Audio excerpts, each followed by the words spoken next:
जय श्री राधे, जय श्री कुंज बिहारी, जय हरिदास। आज हम बना रहे हैं ये सुंदर सुंदर तुलसी जी की माला हमारे लड्डू गोपाल के लिए। और ये आज माला बनाते बनाते ही आज हम आपको तुलसी जी की बड़ी प्यारी कथा सुनाएंगे। क्यों लक्ष्मी जी को लेना पड़ा धरती पर जन्म तुलसी जी के रूप में, ऐसा क्या हुआ था। चलिए तो हम अपनी कथा शुरू करते हैं। जब महिषासुर के साथ दुर्गा माता का युद्ध हुआ और उन्होंने उन्हें पराजित कर दिया आदिशक्ति ने, तो उसके बाद सब कुछ शांत था।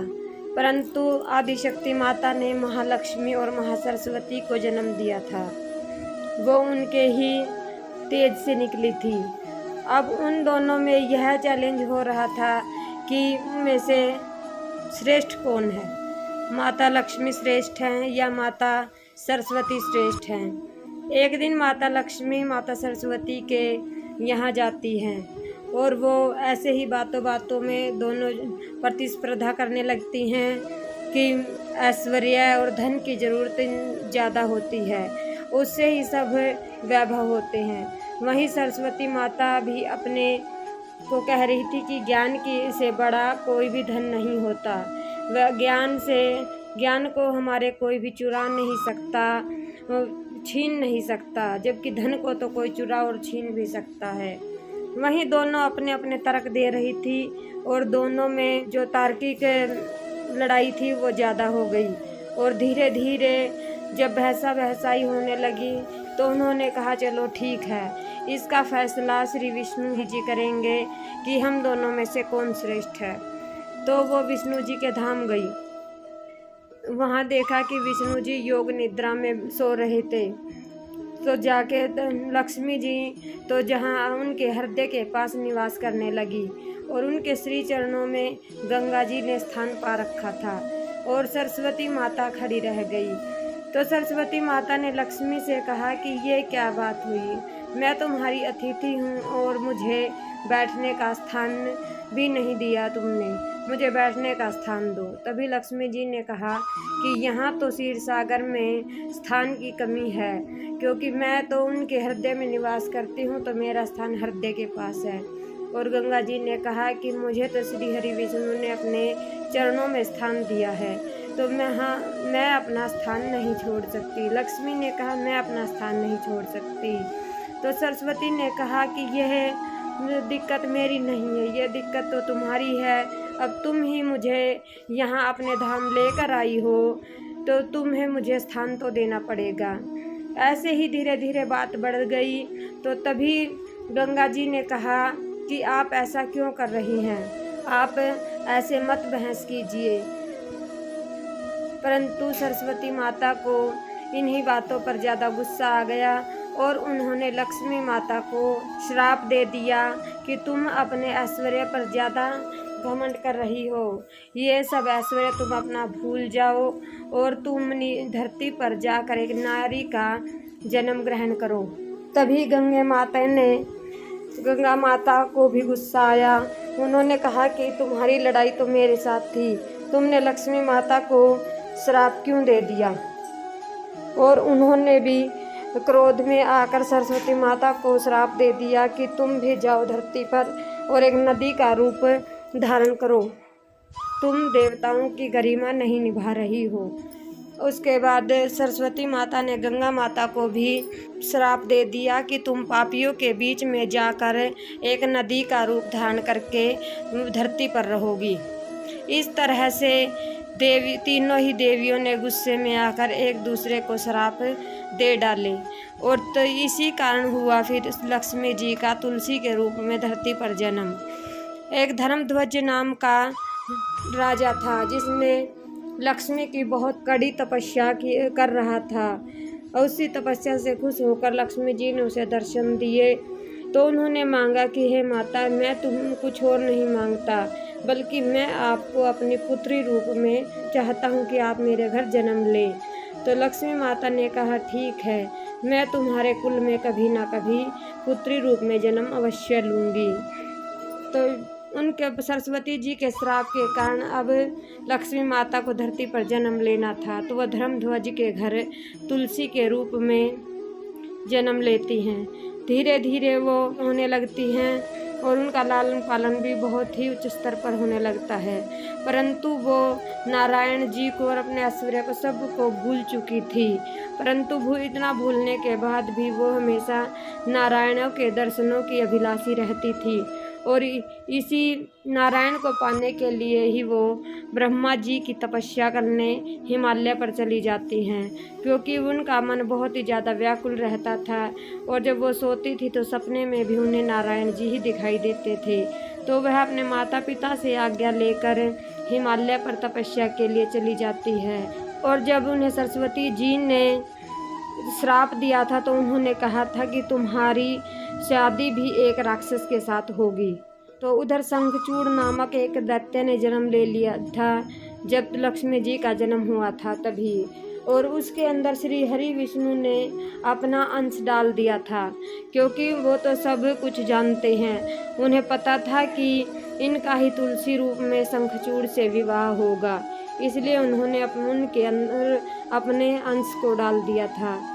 तो जब शंखचूड़ भी वो बाल्यावस्था से यौवन अवस्था में आए तो उनके पिताजी उनका राज्याभिषेक करना चाहते थे, परंतु गुरु शुक्राचार्य ने कहा कि वह अभी युवराज बनने के लायक नहीं है, उन्हें तपस्या करनी होगी और कुछ शक्तियाँ प्राप्त करनी होगी। उधर से वो भी हिमालय पर कड़ी तपस्या के लिए आ गए। अब शंखचूड़ अपने ध्येय के लिए तपस्या कर रहा था और तुलसी श्री हरि विष्णु को पाने के लिए तपस्या कर रही थी। वे दोनों ब्रह्मा जी की तपस्या कर रहे थे। ब्रह्मा जी ने खुश होकर उन्हें दर्शन दिए तो शंखचूड़ ने मांगा कि मुझे कभी भी कोई मार ना सके, मुझे ऐसी शक्ति दीजिए कि मुझे कभी मृत्यु ना हो। ब्रह्मा जी ने कहा ऐसा तो नहीं हो सकता, कि कोई तुम्हें जो दुनिया में आया है उसकी मृत्यु भी अवश्य ही होती है। ठीक है, मैं तुम्हें ये वरदान कुछ और तरह से दूंगा। उन्होंने कहा कि क्या? तुम जिससे शादी करोगे जब तक तुम्हारी पत्नी का अस्तित्व भंग नहीं होगा तब तक तुम्हें कोई भी नहीं मार पाएगा। उन्होंने कहा ठीक है, और वो अपने राक्षस लोक को चले गए। इधर तुलसी जी की भी तपस्या पूर्ण हो गई थी। उसे भी ब्रह्मा जी ने दर्शन दिए और पूछा कि तुम क्या चाहती हो। उन्होंने कहा कि मैं श्री हरि विष्णु को प्राप्त करना चाहती हूँ। ब्रह्मा जी ने कहा कि यह संभव नहीं है कि तुम सीधे श्री हरि विष्णु को प्राप्त करो, तुम्हें उसके लिए पहले राक्षस कुल में जन्मे शंखचूड़ नामक राक्षस से विवाह करना होगा, तभी तुम श्री हरि विष्णु को प्राप्त कर सकती हो। तुलसी ने कहा ठीक है, अगर मुझे श्री हरि को प्राप्त करने के लिए शंखचूड़ से विवाह करना होगा तो मैं अवश्य करूंगी। ये भी तपस्या पूरी हो और वो अपने घर को लौटने लगी। घर लौटकर उन्होंने धर्मध्वज और माता माधवी से इस बारे में बात की। ब्रह्मा जी ने उन्हें शंखचूड़ नामक दैत्य से विवाह करने के लिए कहा है। इस पर धर्मध्वज और माधवी को बहुत बुरा लगा। इसका अंदेशा तुलसी को भी था कि जो धर्म नगरी में रहने वाले धर्मध्वज है, देवताओं के पुजारी हैं, वो किसी राक्षस कुल में अपनी पुत्री का विवाह नहीं करेंगे। परंतु वचन तो तुलसी ब्रह्मा जी को देकर आई थी कि वह शंखचूड़ से ही विवाह करेगी, मैं आपको वचन देती हूँ। अब तुलसी भी अपने वचन से पीछे नहीं हट सकती थी। जब उनके माता पिता ने उन्हें आज्ञा नहीं दी और वो अपने माता पिता की आज्ञा का उल्लंघन भी नहीं कर सकती थी, तो उन्होंने यह सोचा कि मुझे इस शरीर का कोई फ़ायदा नहीं है जो अपने माता पिता के दिल को दुखाए, और मैंने ब्रह्मा जी को वचन दिया है तो ऐसा भी नहीं हो सकता कि मैं अपने वचन से फिरूं। उधर शंखचूड़ भी आ चुका था, वो अपनी राज तिलक के लिए तैयार था, लेकिन उन्हें पिताजी ने कहा कि तुम्हें राज तिलक से पहले एक प्रतिज्ञा करनी होगी कि तुम अपनी सीमाओं को राक्षस कुल से बढ़ाकर सभी मानवों पर, देवताओं पर, गंधर्वों पर, सब पर विजय प्राप्त करोगे। क्योंकि शंखचूड़ के अंदर विष्णु जी ने अपना अंश डाला था, तो वह शंखचूड़ मना कर देता है कि मैं ये कार्य नहीं करूँगा, इससे बहुत सारे लोग दुखी होंगे, उन्हें मैं किसी को यातना नहीं देना चाहता, मैं अपनी राक्षस कुल की सीमाओं में ही खुश हूँ। परंतु ना तो ये विधाता का लेख था और ना ही उनके पिताजी को मंजूर था, तो वो भी इस ग्लानि से भर कर कि वो अपने माता पिता की बात का मान न रख सके, वो दोनों ही नर्मदा किनारे आ गए। दोनों ही अपनी देह को ख़त्म करना चाहते थे और जल में समाधि लेने वाले थे। तुलसी जी जब समाधि लेने वाली थी, उन्होंने ब्रह्मा ने उन्हें आकर रोका कि देवी अभी यह समय नहीं आया है कि आप जल समाधि लें, आप जाइए, उन्हें भी समझाइए और वो शंखचूड़ जो जल समाधि लेने जा रहे हैं और उनसे अपना विवाह पूर्ण कीजिए। तुलसी माता शंखचूड़ को जाकर समझाती है और उनसे विवाह करती है। जैसे ही शंखचूड़ का तुलसी से विवाह होता है तो शंखचूड़ के हृदय में भी अपने माता पिता के दृढ़ संकल्प को पूरा करने का संकल्प मजबूत हो जाता है। तो वह कहता है, जो प्रतिज्ञा मेरे पिताजी ने अपने पिताजी के सामने ली थी, मैं उसे पूरा अवश्य करूँगा। और इस तरह से वह अपनी सीमाएं बढ़ाने के लिए निकल पड़ता है। और तुलसी भी एक पूर्ण पतिव्रता स्त्री थी, तो उनसे कोई भी पराजित नहीं कर पाता। धीरे धीरे वह मानव पृथ्वी पर पूरा आधिपत्य स्थापित कर देता है और मानव जाति में त्राहि त्राहि मच जाती है। और ऐसे ही धीरे धीरे गंधर्व पर भी वह विजय प्राप्त कर लेता है और फिर वह देवताओं के स्वर्गलोक में पहुंच जाता है। वहां वह इंद्र आदि को परास्त करके उन्हें वहां से भगा देता है। और जब वो शिव जी का भी अपमान करता है और उनके साथ युद्ध करने को तैयार हो जाता है, तब हरि विष्णु यह सहन नहीं कर पाते।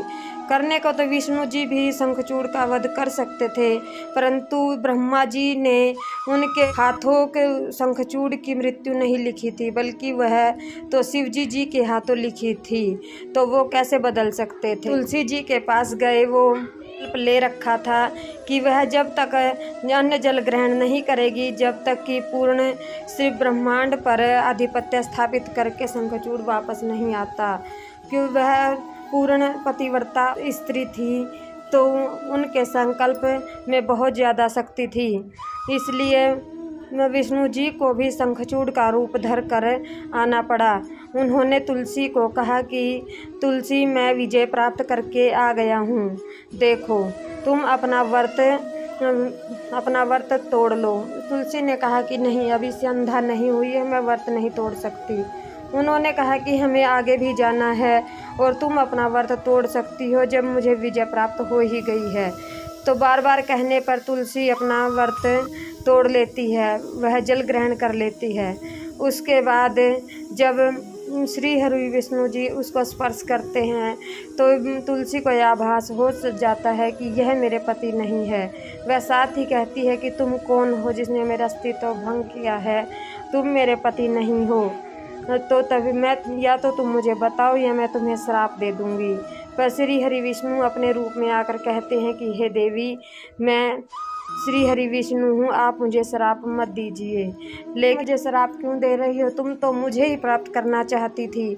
तुलसी ने कहा, मैं आपको प्राप्त करना चाहती थी, परंतु मैं तुलसी रूप में, नारी के रूप में इस धरती पर आई हूँ, तो शंखचूड़ ही मेरे पति है और उनके साथ ही मेरा पतिव्रत धर्म है।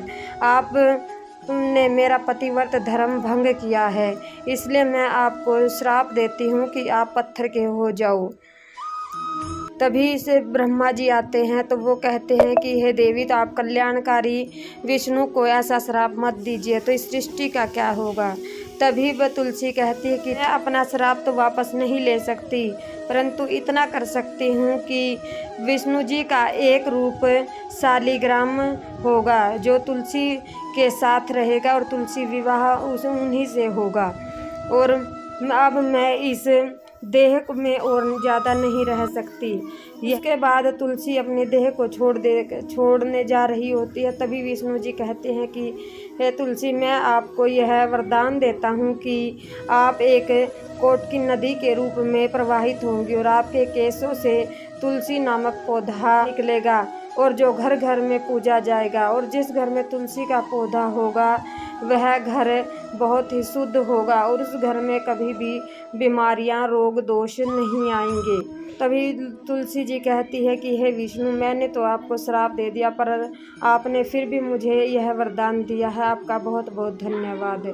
और इस तरह तुलसी अपने उस देह को छोड़कर विष्णु लोक में चली जाती हैं और वो दोबारा अपने लक्ष्मी रूप को प्राप्त करती हैं। बोलो जय श्री लक्ष्मी नारायण की। भक्तों, आपको इस कथा में आनंद आया या नहीं, मुझे कमेंट करके ज़रूर बताइएगा। आप सबको तुलसी माता का धरती पर जन्म लेने की यह पूरी कथा कैसी लगी? ऐसी कथा सुनने के लिए हमारे इस चैनल को सब्सक्राइब करें, लाइक करें, शेयर करें। जय श्री राधे, जय श्री कुंज बिहारी, जय हरिदास।